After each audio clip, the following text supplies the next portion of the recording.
Bonjour à toutes et à tous, je vous propose qu'on démarre notre réunion puisque nous sommes attendus à 15 heures pour les questions au gouvernement. Et donc l'ordre du jour de notre réunion appelle l'examen du rapport d'information portant observation sur le projet de loi portant diverses dispositions d'adaptation au droit de l'Union européenne, le DADU, présenté par notre collègue Sissenstuhl, qui sera débattu prochainement en séance, peut-être demain, peut-être un peu plus tard, ce n'est pas encore tout à fait clair. En tout cas, chers collègues, vous avez tout de suite la parole. Merci beaucoup. Merci Monsieur le Président. Chers collègues, notre commission s'est saisie pour observation du projet de loi portant diverses dispositions d'adaptation du droit au droit de l'Union européenne, communément appelé le DADU. C'est un texte, je le rappelle, puisque nous sommes encore en début de législature, qui vise à transposer les directives européennes et à mettre en cohérence le droit national avec les règlements européens. Les États membres de l'Union européenne, et donc la France, ont l'obligation de transposer les directives européennes afin d'assurer l'effectivité du droit européen et de respecter les engagements internationaux de la France. Contrairement aux règlements qui sont d'application directe, les directives ne sont pas directement applicables en droit national. Elles fixent seulement des objectifs à atteindre tout en laissant à chaque État membre la liberté de déterminer les moyens pour y parvenir. Vous trouverez à l'annexe 1 du rapport une présentation détaillée de l'ensemble du texte. Et donc, comme toujours, le projet de loi DADU est un projet de loi long, fourni et qui couvre diverses questions. Le projet de loi acte tout d'abord des avancées sur l'union des marchés de capitaux. C'est un projet lancé en 2015 par la Commission européenne qui vise à achever la libéralisation des flux financiers en Europe pour augmenter les possibilités de financement des entreprises et multiplier les opportunités d'investissement des épargnants. Récemment, les rapports de Mario Draghi et de Christian Noyer ont redonné à cette ambition une actualité. Et je rappelle aussi que la France fait partie des États moteurs qui appellent depuis longtemps à terminer l'union des marchés de capitaux, car nous considérons qu'elle permettra de mobiliser l'ensemble du potentiel de financement de l'Europe pour investir et renforcer la croissance. Le projet de loi DADU assure la transposition d'une partie du train de mesures annoncé en 2021 par la Commission, avec des conséquences directes pour les entreprises, les petits investisseurs et les consommateurs européens. Premièrement, les banques sont désormais tenues de proposer un service de virement instantané gratuit. Il y a déjà eu des échos dans la presse de cette avancée. Depuis le 1er janvier 2025, les Européens peuvent donc transférer de l'argent dans toute l'Union européenne en temps réel et en toute sécurité grâce à un système de fiabilisation des IBAN. Le projet de loi permet également de mieux protéger les investisseurs en actant l'interdiction de la pratique du paiement pour flux d'ordre. Alors je me suis un peu intéressé quand même à la question. Le paiement pour flux d'ordre, c'est une pratique de certains courtiers qui était en réalité extrêmement contestée et critiquée parce qu'elle consistait pour un courtier à passer les ordres donnés par ses clients particuliers à un tiers pour assurer l'exécution. Et donc l'Union européenne a décidé d'interdire cette pratique-là puisqu'elle posait notamment beaucoup de questions de conflit d'intérêts. Enfin, la mise en place d'un point d'accès unique européen mettra fin à la fragmentation des systèmes d'information qui nuit à l'attractivité des marchés financiers européens. Désormais, les investisseurs auront accès sur une plateforme unique à l'ensemble des données publiées par les entreprises en application de la législation européenne. La technicité et l'ampleur du sujet justifient une transposition par voie d'ordonnance qui figure dans le projet de loi. Enfin, l'habilitation à légiférer par ordonnance figure dans le projet de loi. Il y a lieu de se féliciter de ces progrès. Néanmoins, je veux dire, comme j'ai déjà dit à plusieurs reprises au sein de cette commission, qu'il est nécessaire d'accélérer pour terminer l'union des marchés de capitaux. Je pense en particulier au développement de produits d'épargne européens de long terme ou encore le renforcement des pouvoirs de l'autorité européenne des marchés financiers. Le projet de loi prévoit également la transposition d'une directive de 2020 relative aux actions représentatives visant à protéger les intérêts collectifs des consommateurs, les actions de groupe. La directive répond à l'exigence de rendre la protection du droit des consommateurs effective. Elle pose un double principe. D'abord, l'obligation pour chaque État membre d'instaurer un régime juridique d'action de groupe en cohérence avec son droit interne, qui a donné lieu à beaucoup de discussions au sein de la Commission des lois, il me semble, et la création d'une action transnationale, transfrontière, permettant aux consommateurs de chaque État membre de participer à une action de groupe à l'échelle européenne. La disposition du projet de loi opère à cet effet une refonte du régime juridique de l'action groupe à la française, en cohérence avec les dispositions de la directive. Le projet de loi entérine aussi des avancées importantes sur la transition écologique, qui vise à faire de l'Union européenne un leader des industries décarbonées et renforcer son autonomie stratégique. Des dispositions promeuvent le développement de la finance verte afin d'orienter les flux financiers vers les investissements durables. L'Union européenne a ainsi instauré en 2023 un standard réglementaire pour les obligations vertes, le premier au monde à s'appliquer à plusieurs États. Elle a pu s'inspirer de l'expérience pionnière de la France en la matière, puisque notre pays a émis en 2017, c'était au début du premier mandat d'Emmanuel Macron, le plus important emprunt souverain vert au monde pour un montant de 7 milliards d'euros. Le projet de loi assure l'effectivité de ce standard en permettant à l'autorité des marchés financiers d'interdire toute émission aux entités qui ne respectent pas leurs obligations de transparence. Le projet de loi DADU met également en œuvre les objectifs ambitieux de l'Union européenne sur la décarbonation des transports. Le règlement Refuel EU de 2023 a imposé dans le secteur de l'aviation des seuils d'incorporation de carburants durables. Là aussi, la France a été à l'avant-garde puisqu'elle a été le premier pays européen à instaurer de tels mandats d'incorporation. La sauvegarde de notre compétitivité passe par la mise en place du mécanisme d'ajustement carbone aux frontières, le MACF, taxe carbone aux frontières plus communément dans le débat politique français, dont le projet de loi poursuit la transposition afin que le dispositif entre pleinement en application en 2026. Et il me semble qu'on avait déjà commencé la transposition, je crois, dans le projet de loi Industrie verte, c'est ça? Ou un précédent DADU? Un précédent DADU, et il me semble aussi dans le PJL Industrie verte voté sous la 16e législature. Et donc on termine la transposition du mécanisme d'ajustement carbone aux frontières dans ce texte. Il faut enfin veiller à ne pas alourdir excessivement les charges déclaratives qui pèsent sur nos entreprises. À cet égard, la fameuse directive CSRD de 2022, qui a fait l'objet là aussi de quelques débats dans la presse française cet automne, a étendu considérablement le champ d'application du reporting. Désolé pour cet anglicisme, mais il n'y a pas encore de traduction française, on va dire, correcte de ce terme, en matière sociale, environnementale et de gouvernance. Il faut savoir que plus de 6000 entreprises seront désormais concernées en France par ce reporting contre 2500 auparavant. Les nouvelles obligations devraient engendrer des coûts supplémentaires importants. J'en parle un peu dans le rapport, en particulier pour les entreprises de taille intermédiaire.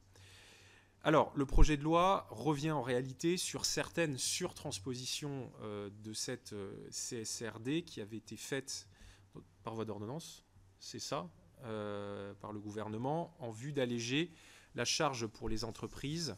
Mais cela ne saurait suffire. Il est crucial que la législation sur la simplification qui sera présentée par la nouvelle Commission européenne, apparemment à la fin du mois de février, permette de repenser en profondeur la CSRD. Il y aura certainement des débats en séance sur cette question-là, puisque la CSRD, on le voit, en fait, pose des difficultés et est de plus en plus critiquée par les entreprises européennes. Je tiens néanmoins à préciser qu'en réalité, dans ce texte-là, on annule des surtranspositions qui ont été faites par voie d'ordonnance. Bon, tout ça est un peu compliqué, mais traduit bien quand même le brouillard qu'il y a autour de cette question de la CSRD. Et je ne doute pas que là-dessus, il y aura des questions à poser au gouvernement au banc en séance. Pour terminer, le titre 4 du projet de loi transpose la directive de 2021 sur la carte bleue européenne, qui est un titre de séjour réservé aux travailleurs étrangers hautement qualifiés. Donc on change de sujet, là on est sur les questions migratoires. En assouplissant les conditions de délivrance de la carte et de mobilité intracommunautaire de ses bénéficiaires, l'Union européenne vise à retrouver une place de choix dans la course mondiale au talent. Donc là, on est sur les questions migratoires qui concernent, l'immigration très qualifiée que cherche à capter, bien sûr, notre continent. Cette immigration hautement qualifiée est indispensable pour répondre aux pénuries de compétences, notamment dans les secteurs des technologies de pointe, et relancer la croissance. Pour que cet accueil reste ciblé sur les profils les plus qualifiés, la France a choisi de maintenir le seuil salarial minimal à 1,5 fois le salaire brut moyen annuel, quand l'Union européenne autorisait de descendre jusqu'à une fois. Donc on va dire que la France a fait un choix plutôt d'une lecture assez stricte des seuils qui étaient donnés. Voilà pour le propos introductif et quelques points de présentation sur ce qu'il y a dans ce très très long projet de loi. Merci beaucoup, monsieur le rapporteur, pour cette présentation. On en vient donc désormais aux orateurs de groupe, en commençant par le groupe Lyotte et Laurent Mazouri pour 2 minutes 30, et je prendrai tous les orateurs de groupe à la suite, et le rapporteur fera une réponse à la fin, de sorte à gagner un peu de temps et à ce qu'on puisse aller en séance à l'heure. Monsieur Mazouri, vous avez la parole. Merci, Monsieur le Président. Merci, Monsieur Siegenstuhl, pour la qualité de votre rapport. Et nous réaffirmons avec vous ce que vous écrivez en introduction de celui-ci. L'Europe est une chance pour la France et elle doit le rester. Je souhaitais aborder ici 2 sujets. Premièrement, l'article 20, transposant dans notre droit la directive UE 2019-944 du Parlement européen et du Conseil du 5 juin 2019, concerne des règles communes pour le marché intérieur de l'électricité. La France a été mise en demeure en 2022, mettant en cause la non-transposition de cette directive. Aussi, ce projet de loi répond notamment à cette procédure d'infraction ouverte contre notre pays. Notre groupe, europhile par nature, ne peut que soutenir des dispositions visant à nous mettre en conformité avec les institutions européennes. Néanmoins, nous regrettons que la réforme du marché européen de l'électricité n'ait pas débouché sur des mesures ambitieuses visant à remettre en cause le couplage du prix de l'électricité avec celui du gaz, principale cause de la hausse dramatique des prix suite à la guerre en Ukraine. Ensuite, je souhaitais revenir sur l'interdiction des voitures thermiques neuves à l'horizon 2035. Comme vous l'indiquez dans votre rapport, il n'était pas nécessaire d'inscrire la trajectoire européenne dans la loi nationale pour qu'elle s'impose juridiquement, mais le projet de loi le fait tout de même par souci de clarté. Néanmoins, comme vous l'indiquez également, la trajectoire exigeante de réduction des émissions imposée aux constructeurs automobiles suscite pourtant des inquiétudes croissantes, tenant au risque de fragilité et de fragiliser l'industrie automobile européenne. Par ailleurs, il n'est pas démontré que la construction de véhicules électriques ait un grand impact sur la diminution du carbone, notamment du fait des problématiques de production et de recyclage des batteries électriques. De plus, comme vous me le mentionnez toujours également dans votre rapport, le nombre de voitures fabriquées dans l'UE et enregistrées sur le marché européen est en diminution et plus de la moitié des véhicules en provenance de Chine sont fabriqués par des constructeurs européens et réimportés ensuite sur notre sol. Suivant l'angle depuis lequel on se place, devons-nous considérer par exemple l'association en Espagne de Stellantis avec CATL comme un investissement de plus de 4 milliards d'euros visant à produire des batteries lithium-fer-phosphate comme un bon investissement pour l'Europe, ou bien comme un cheval de Troie chinois permettant de contourner tout ou partie des barrières douanières auxquelles vous faisiez référence, visant à privilégier les industries européennes, leurs emplois indispensables et nos finances. Nous notons tout de même les effets positifs indiscutables du passage électrique sur la santé publique. Il faut néanmoins poser la condition que l'électricité utilisée dans ces véhicules soit produite dans les États membres et provienne du nucléaire ou des énergies renouvelables pour que cela soit efficace. Aussi, je m'associe à votre appel à soutenir la transition de l'industrie automobile par des investissements européens massifs et un renforcement de la politique commerciale. Mais cela suffira-t-il à respecter l'engagement de 2035 ? Merci. Merci beaucoup. La parole est à Yael Ménage pour le groupe Rassemblement National et pour 2 minutes 30. Merci, Monsieur le Président, Monsieur le rapporteur. Le rapport que vous nous proposez offre une analyse détaillée des adaptations du droit français au droit européen dans divers domaines. Il souligne ironiquement, je l'espère, l'importance de l'intégration européenne pour la compétitivité de la France. Mais ce rapport ne remet pas en question certaines orientations européennes, et notamment sur l'immigration. Tout d'abord, nous nous opposons catégoriquement à ce projet de loi que nous considérons comme renforçant la relation de vassalité de la France à l'Union européenne. Notre collègue Hélène Laporte expliquait déjà lors des débats à l'Assemblée nationale que nous rejetions ce texte car il dessaisit encore davantage le Parlement de sa prérogative au profit du gouvernement et impose aux acteurs économiques français une complexification inutile et néfaste de leur encadrement juridique. Vous dites dans le rapport que l'Europe est une chance pour la France. Je ne peux m'empêcher de vous rétorquer que c'est bien l'inverse qui se produit. C'est plutôt la France qui est une chance pour l'Europe. Monsieur le rapporteur, je dois noter que vous ne vous opposez pas à la date limite pour la commercialisation des voitures thermiques. Mais dans quel monde vivez-vous ? Le groupe Rassemblement National, lui, est pour la suppression pure et simple de cette date limite.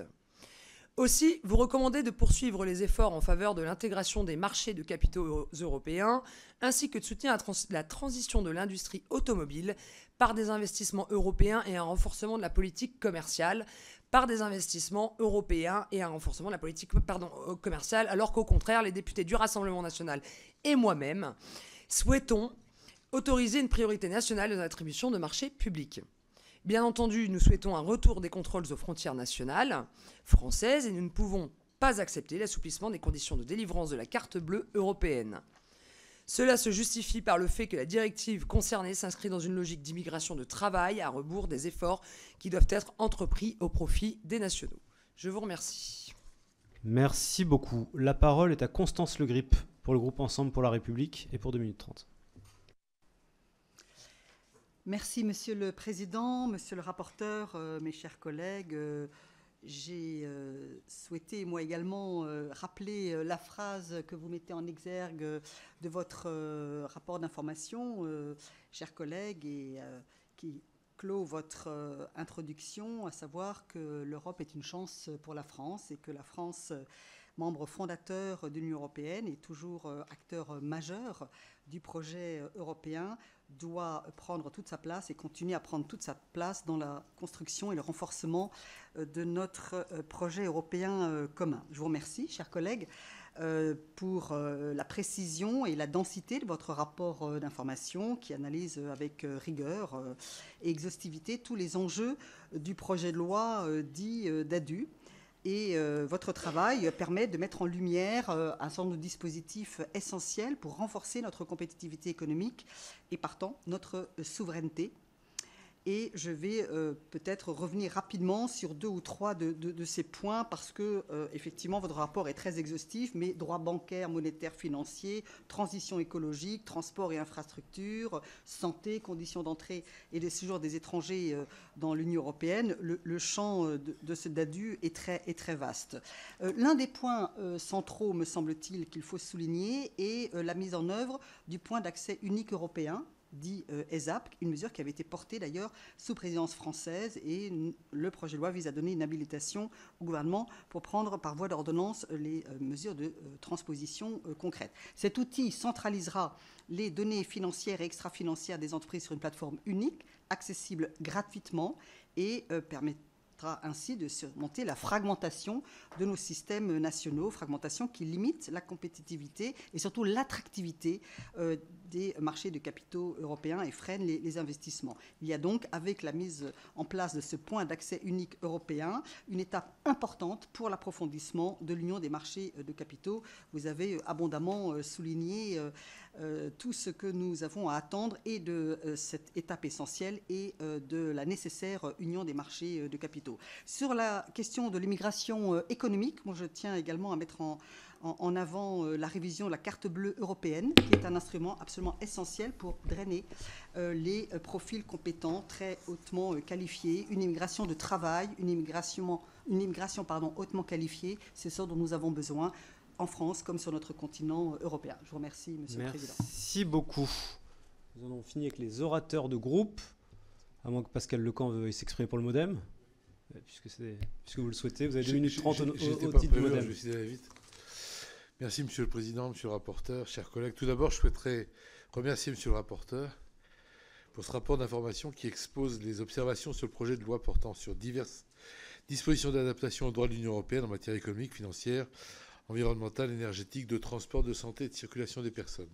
Ce texte dit DADU incarne une démarche essentielle de transposition des directives européennes et de mise en cohérence de notre droit national avec les règlements adoptés par l'Union européenne. Le rapport présenté aborde des enjeux cruciaux, notamment en matière d'économie, de finances, de transition écologique, de droit pénal ou encore de droit social. Tout d'abord, sur le plan fiscal, les dispositions prévues à l'article 1er permettront de mieux encadrer les services d'investissement. Je pense notamment à l'interdiction à partir de 2026 de la pratique du paiement par flux d'ordre, pratique très controversée en raison des conflits d'intérêts qu'elle génère pour les courtiers. De son côté, l'article 2 transpose notamment la directive Daisy Chain 2 et met en œuvre le règlement CRR3 qui finalise la réforme Bâle 3. Ces paquets de mesures permettront de disposer d'un cadre macroprudentiel renforcé en matière de défaillance bancaire en corrigeant certaines lacunes révélées par la dernière crise financière mondiale. Enfin, Alors que notre pays a été le premier État membre à transposer les directives CSRD, les articles 7 à 12 de ce texte apportent divers ajustements techniques et clarifications nécessaires et attendus par les acteurs économiques pour assurer la bonne mise en œuvre de cette réforme d'ampleur. Dans un second temps, sur le plan pénal, ce texte marque une avancée majeure avec le renforcement du régime des actions de groupe. Ces dispositions visent à instaurer un régime universel des actions de groupe applicable à tous les domaines et à tous les types de préjudices. Elles élargissent également la qualité pour agir, rendant ainsi ce dispositif plus inclusif et plus efficace. Ce dispositif aspire à une justice plus accessible et plus équitable. Enfin, sur le plan écologique, ce texte apporte des clarifications nécessaires sur les responsabilités financières liées au raccordement des projets au réseau électrique, un enjeu qui est majeur pour le développement des énergies renouvelables. Il simplifie également les règles permettant l'implantation des panneaux solaires dans les parkings, répondant ainsi à une attente forte en matière d'innovation énergétique.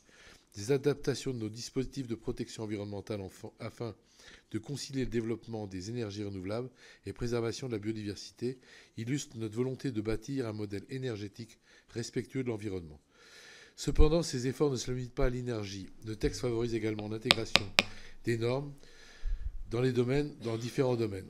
En définitive, le groupe des démocrates souhaite saluer l'intégration des obligations européennes liées à la prévention des inondations, ainsi que la reconnaissance des qualifications des professionnels de santé étrangers.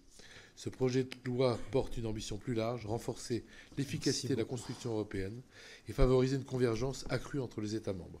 Le groupe démocrate porte le vœu que ces dispositions seront reprises par de nombreux pays, consolidant ainsi l'Union européenne. Merci beaucoup, chers collègues. Il me reste une demande de prise de parole hors orateur de groupe. C'est Sylvie Josserand pour le groupe Rassemblement National et pour 1 minute. Merci, Monsieur le Président. Merci, Monsieur le rapporteur, pour votre travail. Votre rapport d'information approuve une union des marchés de capitaux européens, c'est-à-dire la mobilisation de l'épargne privée des Européens aux fins, par des investissements massifs, d'améliorer la productivité et de réindustrialiser le territoire. Cette union des marchés de capitaux est présentée comme le remède à 20 années de, je cite, décrochage économique de l'Europe par rapport aux États-Unis. Ainsi, plutôt que d'investir aux États-Unis, les pays dotés d'une épargne conséquente comme la France abonderaient les pays européens dépourvus d'épargne pour financer leurs investissements. Ce faisant, votre rapport d'information semble faire fi de 2 réalités incontournables. D'une part, ce qui attire les capitaux européens aux États-Unis, c'est avant tout la rentabilité du marché des actions et obligations, favorisée par la grande flexibilité du marché du travail. Or, la zone euro ne peut offrir ni la flexibilité ni la rentabilité. D'autre part, la pratique aux États-Unis de l'investissement dans des entreprises non cotées en bourse, appelées private equity, est surtout mise en œuvre par les fonds de pension américains et non pas par les particuliers. La raison tient tout simplement au risque majeur que sont la perte sèche du capital investi et, dans le meilleur des cas, l'illiquidité, c'est-à-dire l'impossibilité de revendre les titres. Aussi, ma question, Monsieur le rapporteur, est la suivante. Quelles sont les garanties offertes par l'Union des marchés de capitaux aux épargnants français face au risque majeur de non-recouvrement de l'épargne investie?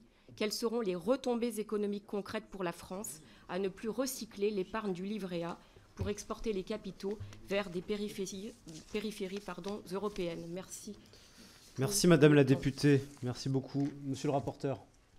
Merci, Monsieur le Président. Merci, chers collègues, pour vos interventions et vos remarques. Je vais faire au mieux pour répondre à toutes les questions, parce qu'il y a eu beaucoup de propos, je dirais, plus de teneur politique, d'appréciation sur le texte. Alors, collègue de Lyotte, Mazori, sur le marché européen de l'électricité, je pense que là, il y avait plus un point de vue dont vous avez fait part.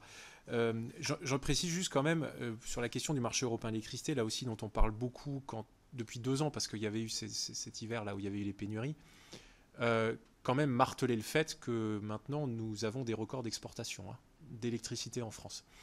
Donc c'est vrai que le marché européen de l'électricité avait été vertement critiqué par certains partis politiques il y a 2 ans, en disant que c'était parfois la cause des pénuries qu'on pouvait avoir, ce qui n'était pas vrai d'ailleurs, parce que le marché européen de l'électricité permettait justement d'importer quand on avait des difficultés. Mais maintenant que nous sommes en train de battre des records de production d'électricité et des records d'exportation d'électricité, alors vraiment, je pense que le marché européen de l'électricité est une chance pour la France.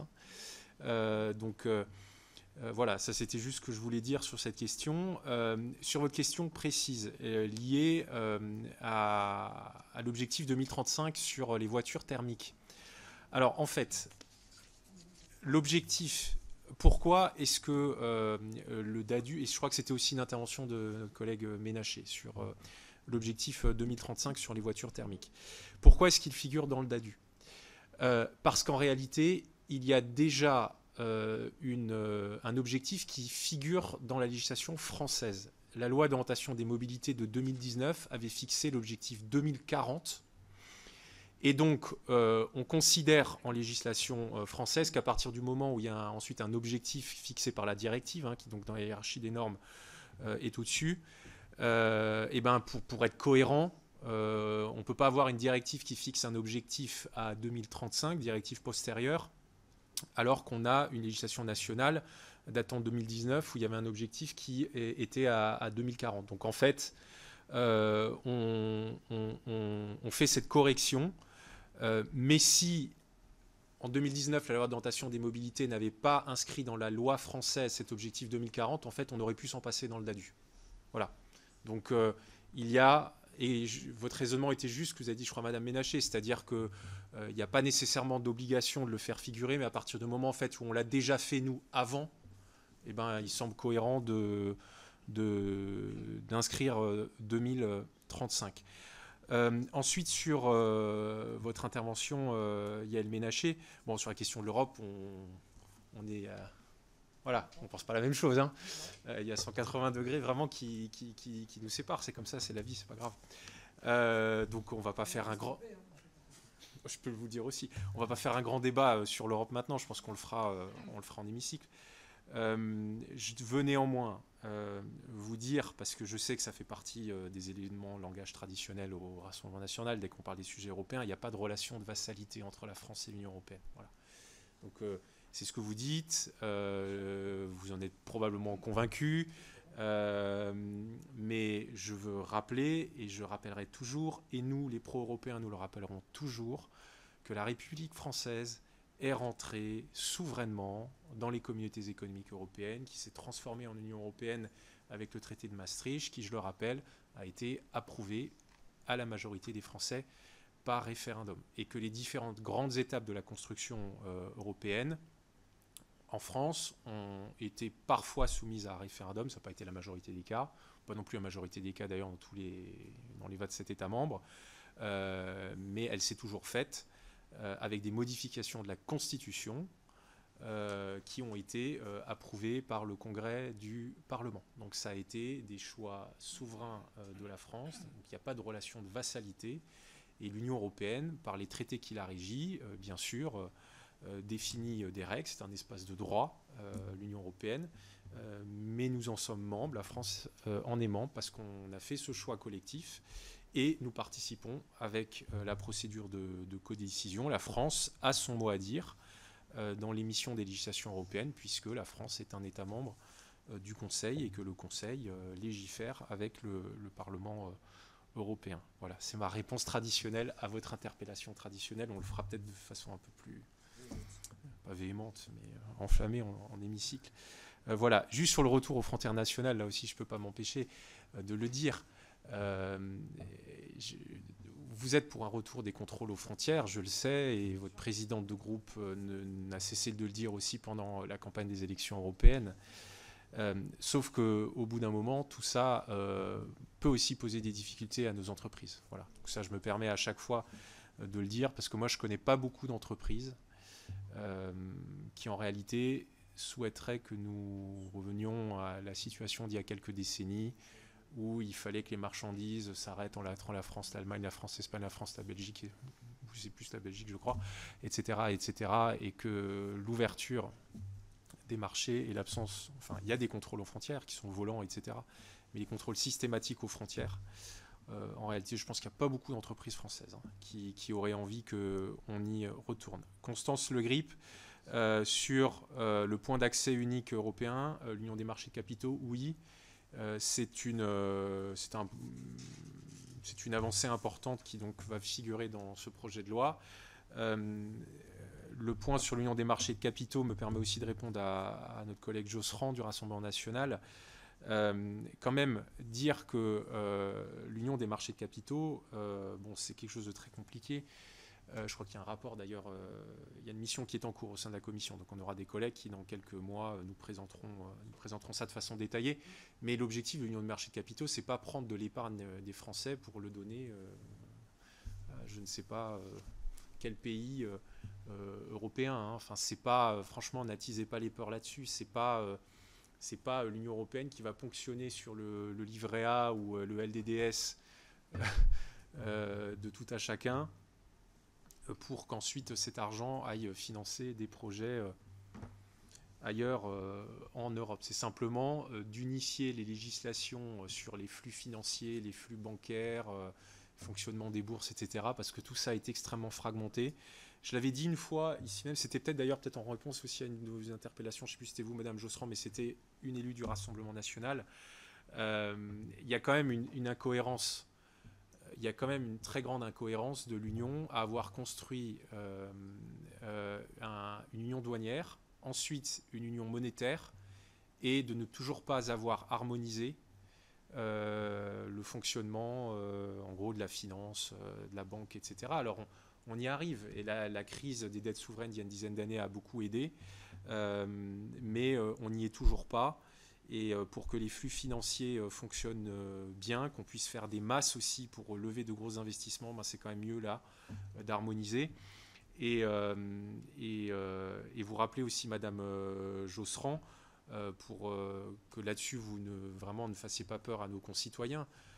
Vous rappelez que depuis les dernières crises, crise de l'euro et crise des dettes souveraines, l'Union européenne a énormément avancé dans les législations pour protéger les épargnants, et qu'il y a une garantie des dépôts qui est de 100 000 euros et qui d'ailleurs figure voilà, dans les législations, là aussi dans notre législation. Tout ça, ce sont des choses qui n'existaient pas. Donc l'Union des marchés de capitaux ne va pas ponctionner l'épargne des Français, et si jamais tout ça a été mal géré, faire perdre l'argent. Enfin bon, l'Europe a quand même beaucoup avancé dans sa législation en la matière. Et puis Pascal Lecamp, merci pour le soutien que vous apportez au texte. Très bien, merci beaucoup monsieur le rapporteur pour vos réponses. Je crois qu'il n'y a pas d'autres demandes de prise de parole, donc je vous remercie pour votre travail et pour cet exposé. Est-ce que la Commission est d'accord pour autoriser le dépôt du rapport d'information en vue de sa publication? Il n'y a pas de vote, pas d'objection? Très bien. Il en est ainsi décidé. Je vous remercie, chers collègues. Prochaine réunion, donc demain, table ronde sur les conséquences pour l'Europe de l'élection de Donald Trump à la présidence des États-Unis, avec une table ronde de haut niveau. Le début de cette réunion était prévu initialement à 15h, mais compte tenu du vote solennel sur le PGL Mayotte, je vous propose de décaler le début de notre réunion à l'issue de ce vote solennel en séance, si vous en êtes ainsi d'accord. Très bien. Merci beaucoup.